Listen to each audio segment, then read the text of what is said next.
Hello மக்களே! அடுத்த வருஷம் தமிழகத்துல சட்டமன்ற தேர்தல் நடக்க இருக்கு. அதனால எல்லா கட்சிகளும் ரொம்ப தீவிரமா தேர்தல் பணியில ஈடுபட்டுட்டு இருக்காங்க. தமிழகத்துல எப்படியாவது ஆட்சிய பிடிச்சிரணும் அப்படின்ட்டு திமுக தலைமை ஒரு பக்கம் சிந்திச்சுட்டு இருக்காங்க.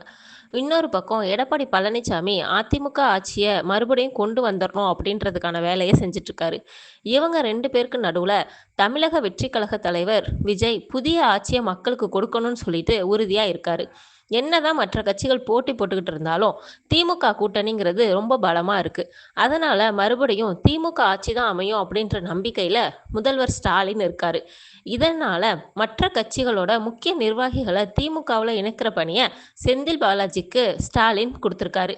இந்த நிலையில செந்தில் பாலாஜி முக்கிய நிர்வாகிகளை அதிமுக கட்சியிலிருந்து திமுக கட்சிக்கு கூட்டிட்டு வந்து சேர்த்துட்டு இருக்காரு. அதன்படி கரூர் மேற்கு மாவட்ட அதிமுக செயலாளர் ஆயில் ரமேஷ் அவர்களை செந்தில் பாலாஜி முன்னிலையில திமுகவில் இணைஞ்சாரு. அவரோட ஆதரவாளர்கள் 50க்கு மேற்பட்டோரும் தங்களை திமுகவில் இணைச்சுக்கிட்டாங்க. அதே மாதிரி அதிமுகவோட ஐடி விங் நிர்வாகிகள் சரண்ராஜ், கவின், சிவபாலன் இவங்களும் திமுகவில் இணைஞ்சாங்க.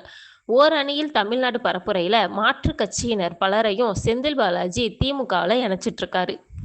இதே மாதிரி சில தினங்களுக்கு முன்னாடி அதிமுகவோட முன்னாள் அமைச்சர் அன்வர் ராஜா முதல்வர் ஸ்டாலின் முன்னிலையில திமுகவில் இணைஞ்சாரு. இவர் மட்டும் இல்லாம அதிமுகவோட அமைப்பு செயலாளரும் முன்னாள் எம்பியுமான மைத்ரேயன் அவரும் ஸ்டாலின் கூட இணைஞ்சிட்டாரு. ஒரே மாசத்துல அதிமுகவுல இருந்து திமுகவில் 3 பேர் இணைஞ்சிருக்காங்க. 2026 சட்டமன்ற தேர்தலை முன்னிட்டு அதிமுக பொதுச் செயலாளரும் தமிழ்நாடு எதிர்க்கட்சி தலைவருமான எடப்பாடி பழனிசாமி மக்களை காப்போம் தமிழ்நாட்டை மீட்போம் என தமிழ்நாடு முழுவதும் பிரச்சார சுற்றுப்பயணத்தை தொடங்கியிருக்காரு. சிறுபான்மை வாக்குகள் அதிமுகவுக்கு கிடைக்காதுன்னு வெளிப்படையா பேசிக்கிட்டு இருந்த அவரு சில தினங்களுக்கு முன்னாடி தமிழ்நாடு முதலமைச்சரும் திமுக தலைவரான ஸ்டாலின் தலைமையில திமுகவில் இணைஞ்சாரு. கட்சியில சேர்ந்த சில தினங்கள்லேயே அவருக்கு மாநில பொறுப்பு வழங்கப்பட்டுச்சு.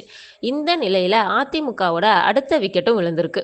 திமுகவுக்கு சென்ற அன்வர் ராஜா அதிமுகவில் அதிருப்தியில் இருக்கக்கூடிய தலைவர்கள்ட்ட பேசி உங்களுக்கு அந்த கட்சியில் மரியாதை இல்லைன்னா திமுகவுக்கு வாங்க, உங்களுக்கு உரிய மரியாதை கிடைக்கும் அப்படின்னு சொல்லி கூப்பிட்டுட்டு இருக்காரு.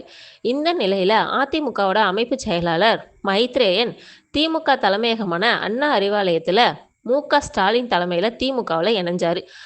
ஜெயலலிதாவோட மறைவுக்கு அப்புறமா எடப்பாடி பழனிசாமி மீது அதிருப்தியில் இருந்த மைத்ரேயன் பாஜகவில் இணைஞ்சாரு. இந்த நிலையில மறுபடியும் அதிமுகவில் சேர்ந்த மைத்ரேயன் கட்சியோட அமைப்பு செயலாளராக நியமிக்கப்பட்டார். இந்த நிலையில தான் இப்போ அவர் திமுகவில் இணைய இருக்காரு. மைத்ரேயன் மட்டும் இல்லாமல் வரும் காலங்களில் சில அதிமுக புள்ளிகளும் திமுகவில் இணையலாம்னு சொல்லப்படுது.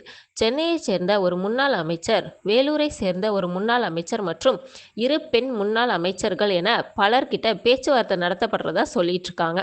அதோட முன்னோட்டமாக தான் அன்வர் ராஜாவும் மைத்ரேயனும் அதிமுகவிலிருந்து திமுகவில் இணைஞ்சிருக்காங்க. செந்தில் பாலாஜிக்கு ஸ்டாலின் கொடுத்த வேலையை கரெக்டாக அவர் பண்ணிட்டு இருக்காரு. அதாவது ஓபிஎஸ் சைடில் இருக்கக்கூடிய ஆட்களையும் இபிஎஸ் சைடு இருக்கக்கூடிய ஆட்களையும் அவர் திமுக பக்கமாக இழுத்துட்டு இருக்காரு.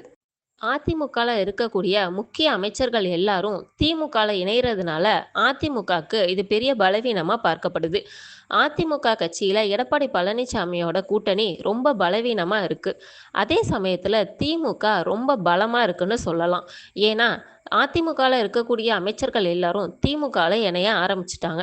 இப்படியே போணுச்சு அப்படின்னா அடுத்த தேர்தலில் திமுக கண்டிப்பாக ஜெயிக்கும் அப்படின்னு நாம் எதிர்பார்க்கலாம். நன்றி.